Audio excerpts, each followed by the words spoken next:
और जिन्हें खुद कुछ नहीं आता वो दूसरों पे इल्जाम। ना भाई, खुदारा अपने ऊपर रहम करो, अपने ऊपर रहम करो। कहीं ऐसा ना हो तेरी जबान से निकला हुआ तीर किसी के दिल को दुखी कर दे और तेरी दुनिया भी तबाह हो जाए, आखिरत भी तबाह हो जाए। ख्याल करना मेरी बात का, कोशिश ये करना तुमसे किसी को तकलीफ ना पहुंचे।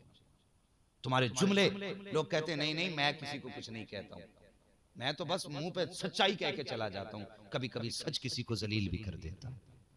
सच कहने के भी तरीके होते हैं, इस्लाह के भी तरीके होते हैं। आज बंदा माइक पे अगर कोई पढ़ रहा गलती हो जाए कि तौबा कर, रस्म चली आ रही है, तौबा कर, गलती छोटी हो या बड़ी, तौबा कर।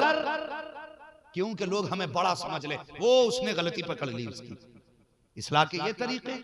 मेरे हुजूर की महफिल में अगर किसी से खता होती और हुजूर देखते इसने गलत किया है, कभी ये नहीं कहते फलां खड़ा हो तेरे अंदर ये कमी है, ये नहीं कहते फलां तू खड़ा हो तुझ में ये कमी है।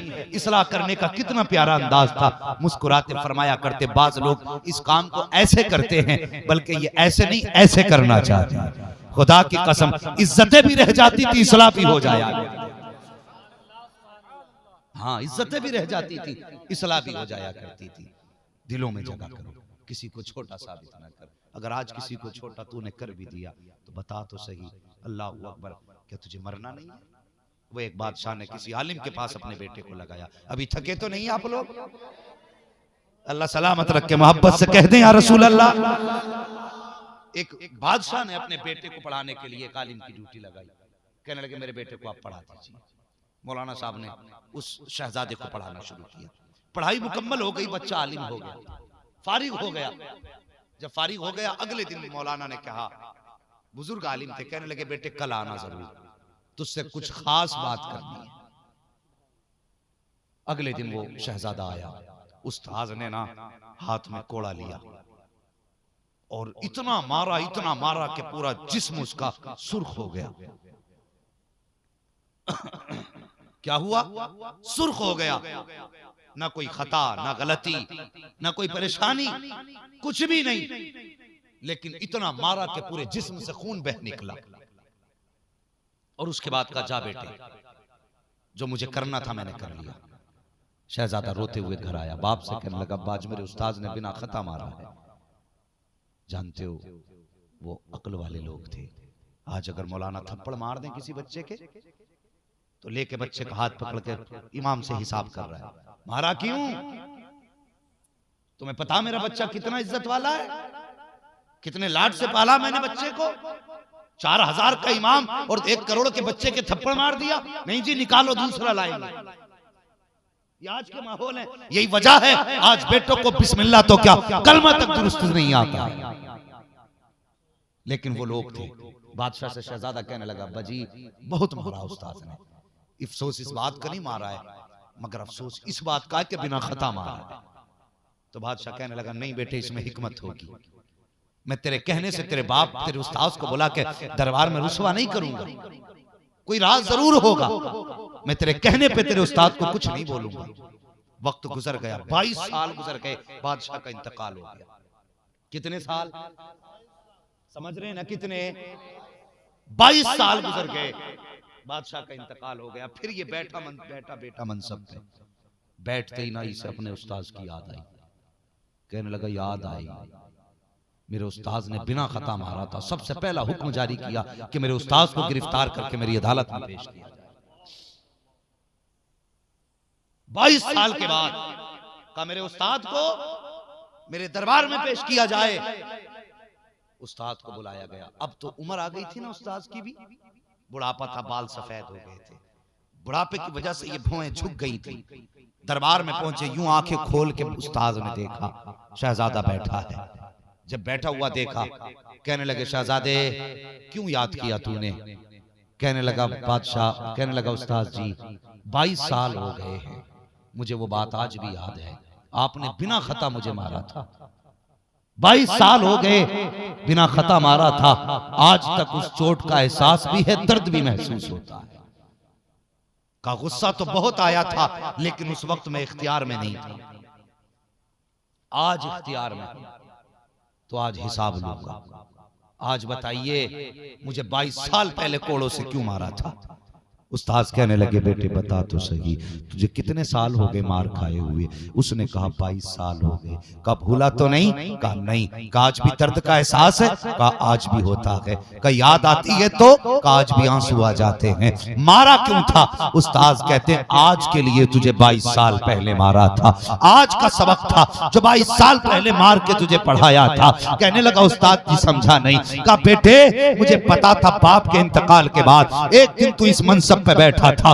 मैंने तुझे 22 साल पहले इसलिए मारा था ताकि तू जब इस पे बैठे तो तुझे पता चले अगर किसी पे जुल्म होता है तो फिर वो उसको भूला नहीं करता है। जब तू मनसब की कुर्सी पे बैठे तो किसी के खिलाफ कभी जुल्म के लिए हाथ मत बढ़ा देना। अगर तू इक़्तिदार में आ जाए तो किसी कमजोर को सताना मत। अगर तू पावर में आ जाए तो किसी गरीब पे जुल्म ना करना। हो सकता है 22 साल तक वो तुझसे हिसाब ना ले, लेकिन मरने के बाद जब वो अल्लाह की बारगाह में पहुंचेगा तो उस दिन तू मजबूर होगा लेकिन वो इख्तियार में होगा। उस दिन तू कमजोर होगा, वो पावर में होगा। ओ बेटे जुल्म सोच समझ के करना। जितनी सजा झेल सकता है उतनी जुल्म कर लेना। अगर तू 22 साल की मेरी मार बर्दाश्त नहीं कर सकता तो मरने के बाद खुदा का बदला कैसे बर्दाश्त कर सकता है?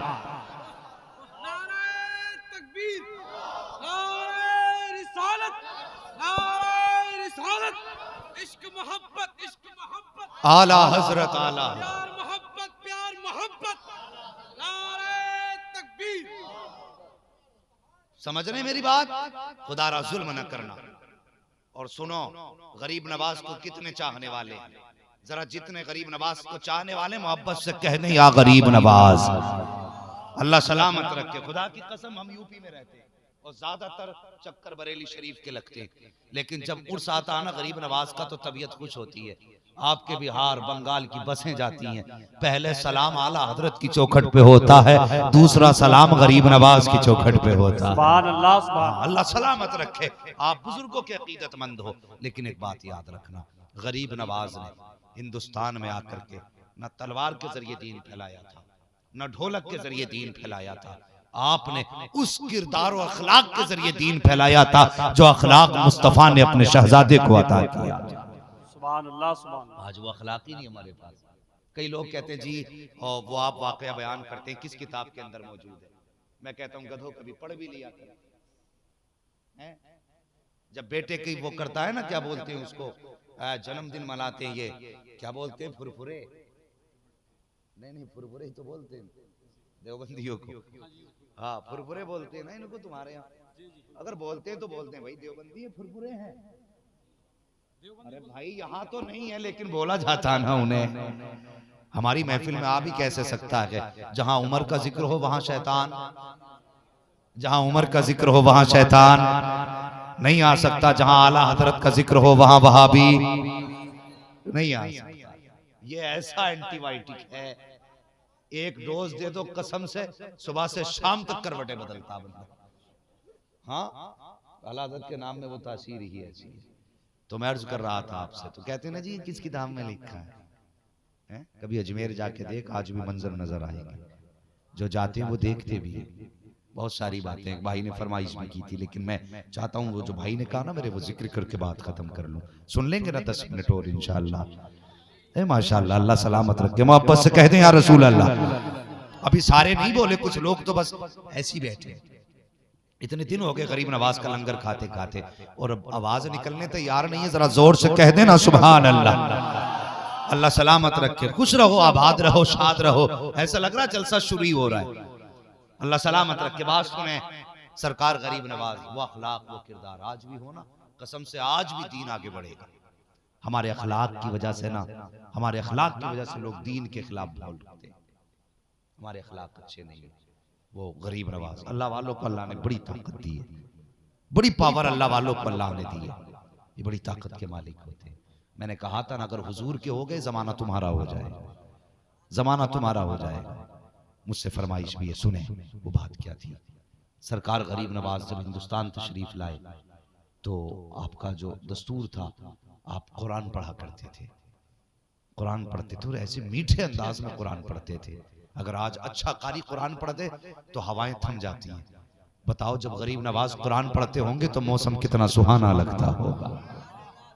और फिर जबान भी वो जबान जिसको निस्बत मुस्तफा की औलाद होने का शरफ हो, और ऐसी जबान जिसने कभी झूठ ना बोला, ऐसी जबान जिससे कभी हराम एक दाना जिस पे ना गया हो, उस जबान से जब कुरान पढ़ा जाता होगा कितनी लज्जत आती होगी।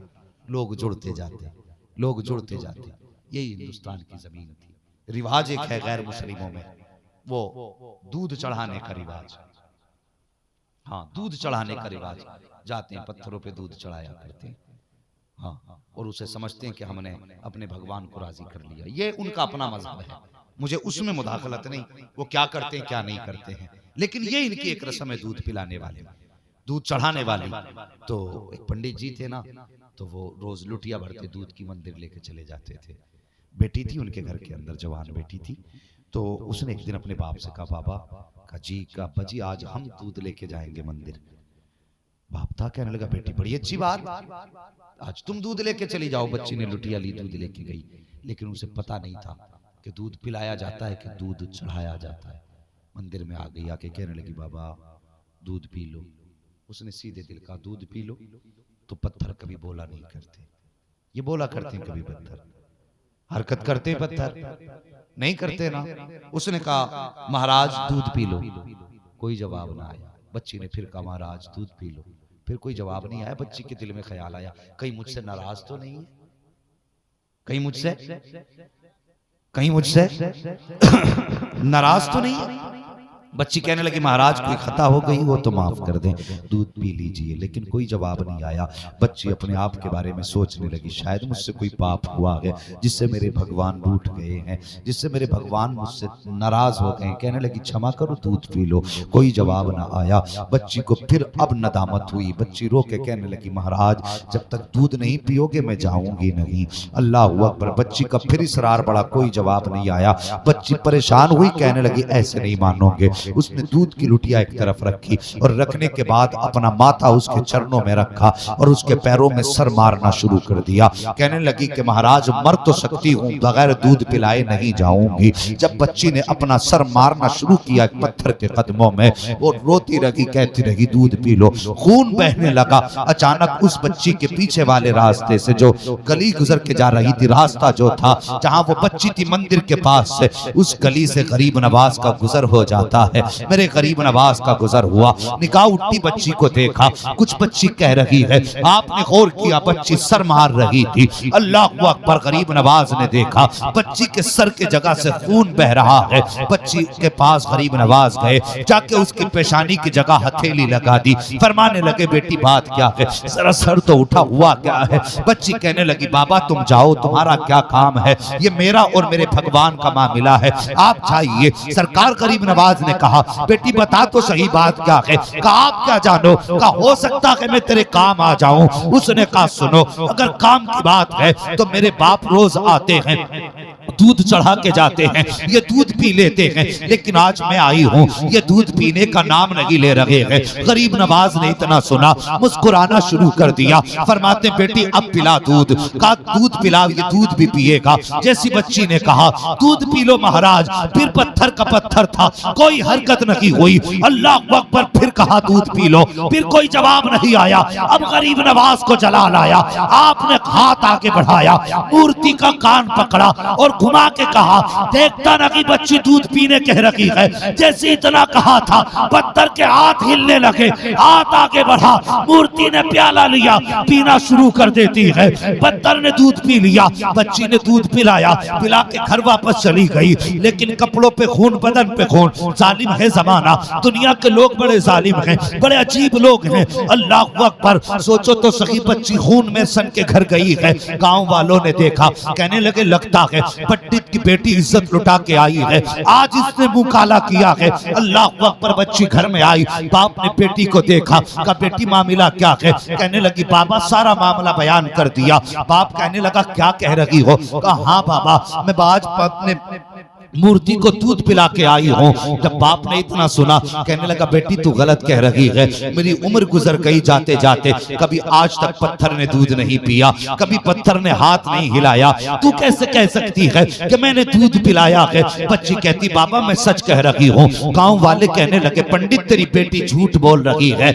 ये सिर्फ बहाने बना रही है, ये कहीं मुंह काला करके आई है। और यार किसी बेटी को इज्जत का ताना ना दिया करो, किसी बेटी को आबरू का ताना ना दिया करो। बेटियां हर सितम सह लेती है, लेकिन कभी इज्जत के ताने बर्दाश्त नहीं किया करती, कभी इज्जत के खिलाफ जबान बर्दाश्त नहीं करती है। जब गांव वालों ने कहा पंडित तेरी बेटी झूठ बोल रही है, ये मुंह काला करके आई है, बच्ची कहने लगी बाबा अभी मैं भी जिंदा हूँ और वो मूर्ति भी मौजूद है, कल मेरे साथ चलना, मैं कल दूध पिला के दिखाऊंगी। गांव वाले कहने लगे हमें ये फैसला मंजूर है, अपनी बेटी से कहो कल वो दूध पिला के दिखाए, हम इसको सच्चा जान लेंगे। अगला दिन आया, बच्ची ने हाथ में दूध का प्याला लिया, उसी मंदिर की तरफ चली है। कल अकेले जा रही थी, आज अकेले नहीं जा रही है, बल्कि पूरी बस्ती के लोग पीछे पीछे चल रहे हैं। अल्लाह अकबर। जब मंदिर में बच्ची पहुंची है, पूरा गांव एक तमाशाई बन के खड़ा है, लोगों की भीड़ खड़ी थी, देखें आज क्या होने वाला है। बच्ची आगे बढ़ी, कहने लगी महाराज दूध पी लीजिए। फिर पत्थर का पत्थर है, कोई जवाब नहीं आया। बच्ची ने कहा दूध पी लीजिए। बस्ती वाले कह कहा मार के हंसे, कहने लगे पंडित थे, हमने पहले कहा था तेरी बेटी झूठ बोल रही है, अगर दूध पिया होता कल तो ये आज भी पी लेते। बच्ची रोने लग जाती है, कहती महाराज मेरी इज्जत का सवाल है, दूध पी लीजिए। लेकिन कोई जवाब नहीं आया।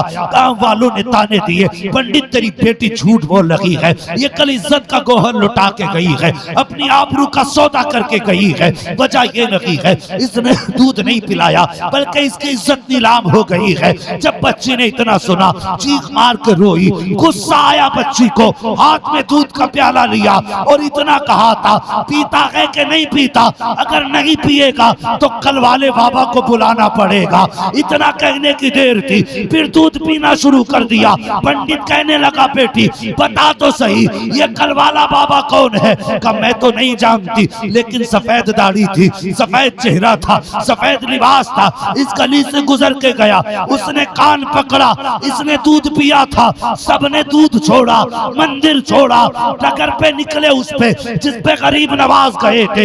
एक दरख्त के नीचे जाके कहने लगे बाबा तुम अवतार लगते हो, भगवान लगते हो, हमें भी अपनी शरण में ले लो। आप कहते हैं मैं कोई खुदा नहीं हूँ, भगवान नहीं हूँ, अगर नहीं हो तो पत्थर को दूध कैसे पिलाया? कहा हम तुम्हारी बंदगी चाहते हैं। गरीब नवाज कहते हैं बंदगी मेरी न कर, बल्कि उसकी बंदगी कर जिसने गरीब नवाज को गरीब नवाज बना के जमाने में पैदा फरमाया।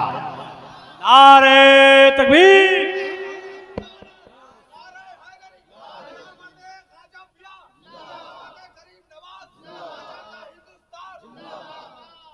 अल्लाहु अकबर।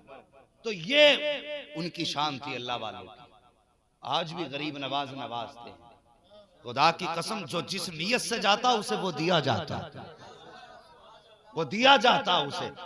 और यूं ही गरीब नवाज नहीं कहा जाता, यूं ही गरीब नवाज नहीं किया कहा जाता। अगर लफ्ज गरीब नवाज पर गुफ्तगू की जाए तो घंटे नहीं रातें चाहिए, रातें चाहिए।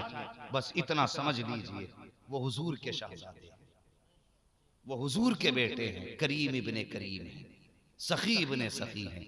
चौखट पे कोई भी आ जाए टाला टाला टाला नहीं जाता।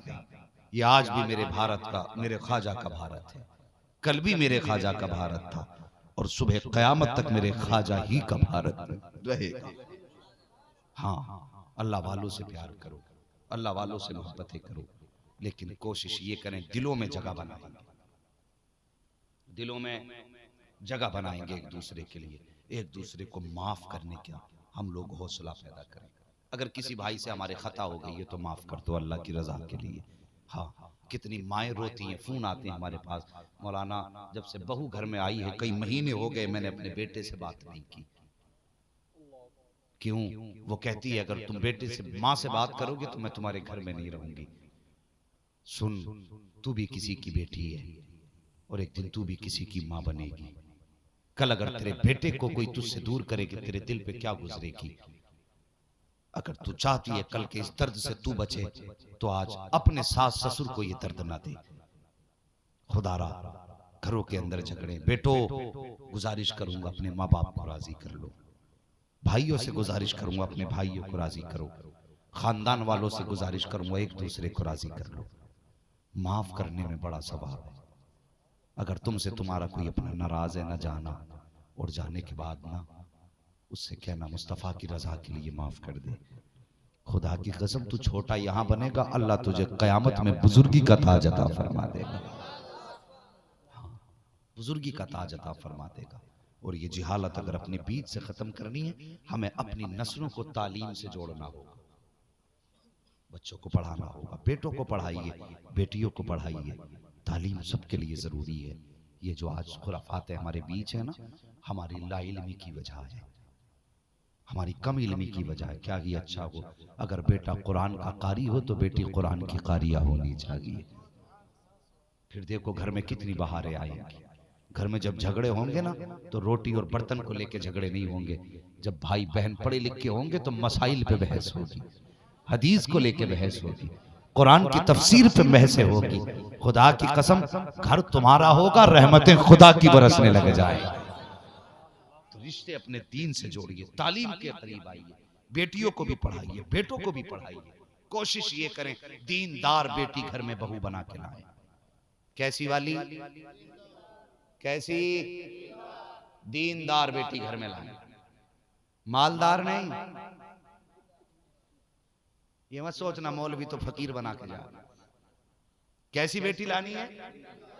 दीनदार। बड़े अच्छे बड़े समझदार लोग हैं, इतने चालाक लोग हैं सदर साहब, या आपकी बस्ती के इतने सदर चालाक लोग हैं। अम्मा को जब लड़की देखने भेजते तो कहते हैं उसकी नाक देखना, उसकी आंखें देखना, मोरनी जैसी हैं कि हिरन जैसी हैं कि नहीं, चाल देखियो।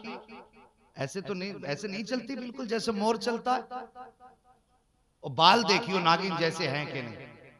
अबे अल्लाह के बंदे, तू लड़की देखने भेज रहा है या किसी चिड़िया घर में कोई जानवर देखने भेजे?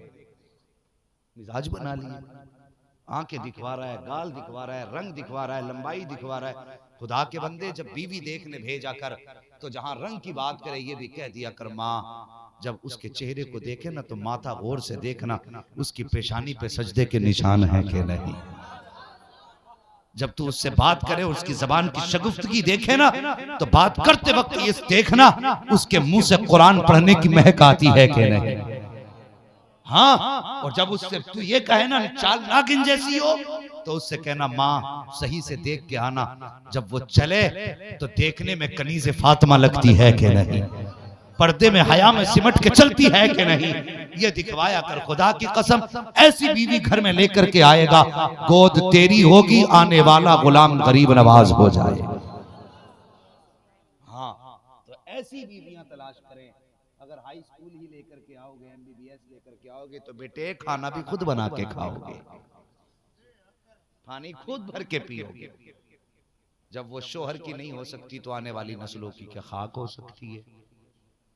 मैं तालीम का मुखालिफ नहीं, मैं चाहता हूं बच्चियां भी MBBS बने, इसलिए कि जब हमारी बेटियां गैर मुस्लिम डॉक्टरों के पास जाती हैं ना तो उनके साथ वो क्या सलूक करते हैं या तो वो बेटी जानती है डॉक्टर जानता है।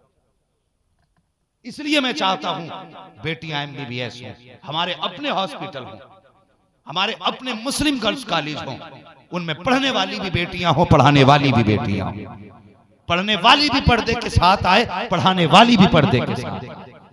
ये हम भी चाहते हैं, हम इसके मुखालिफ नहीं। तालीम औरतों की जरूरी तो है मगर खातून खाना हो वो सबा की परी ना हो। हाँ, ख्याल रखें, बेटियों को पढ़ाएं, सब कुछ पढ़ाएं लेकिन दीन जरूर सिखाएं। करेंगे ना इंशाअल्लाह कोशिश? बोलो इंशाअल्लाह। अल्लाह सलामत रखे। बेटियों को पढ़ाइए।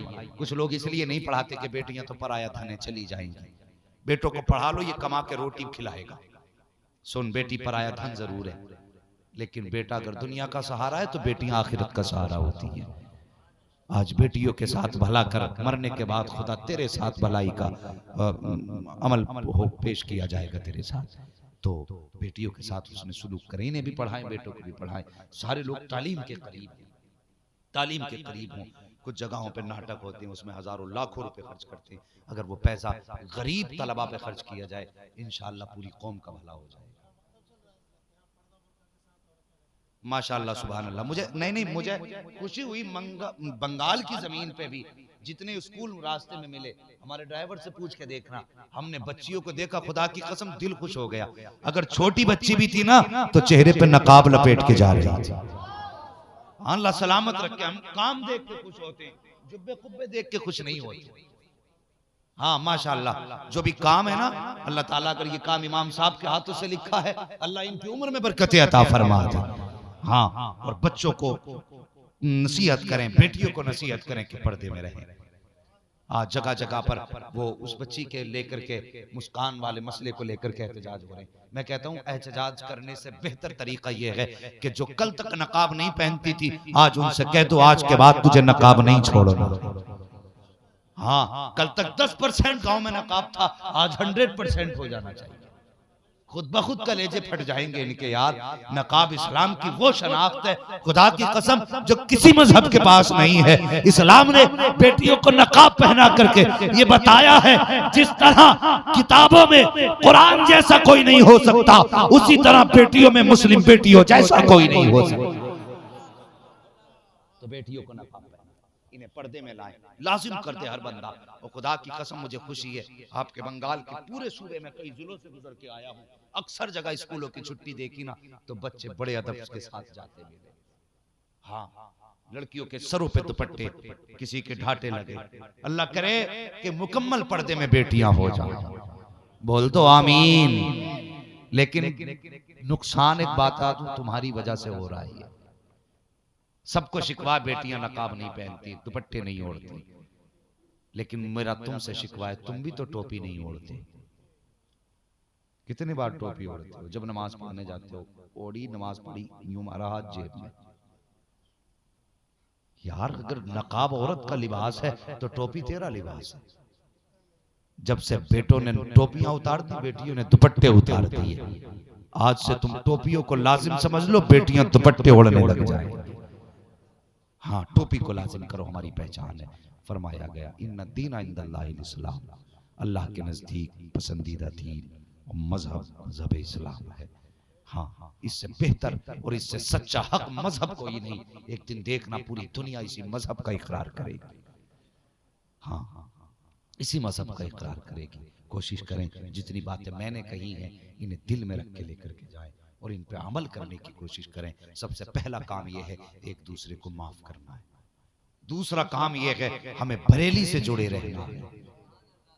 लोग आके तुमसे कहेंगे कि यार ये तो आपसी इख्तलाफात हैं, छोटे मोटे झगड़े हैं, असल तो इबादत है ना।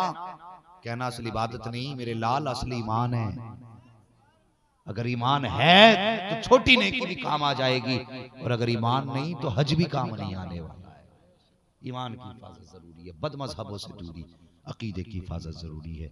उलमाए कराम की कुर्बतें आप इख्तियार करें, वक्त मिला करें तो इनके पास बैठ के इनसे अच्छे सवाल किया करें। बस जो हुए अगलात उनको माफ फरमाए रब्बे कायनात। जिंदगी ने दिया साथ, फिर होगी मुलाकात। चमन रहा फूल खिलेंगे, जिंदगी रही फिर मिलेंगे। अरे बहुत थक गए भाई। शजरे की फरमाइश है, आप लोग की कह रहा है, लेकिन जैसे सुना और सुनाया जाता वैसे भी आपने देखा ही होगा। आज तो नेट का दौर है ना भाई, यहाँ तक कर दी। अब ये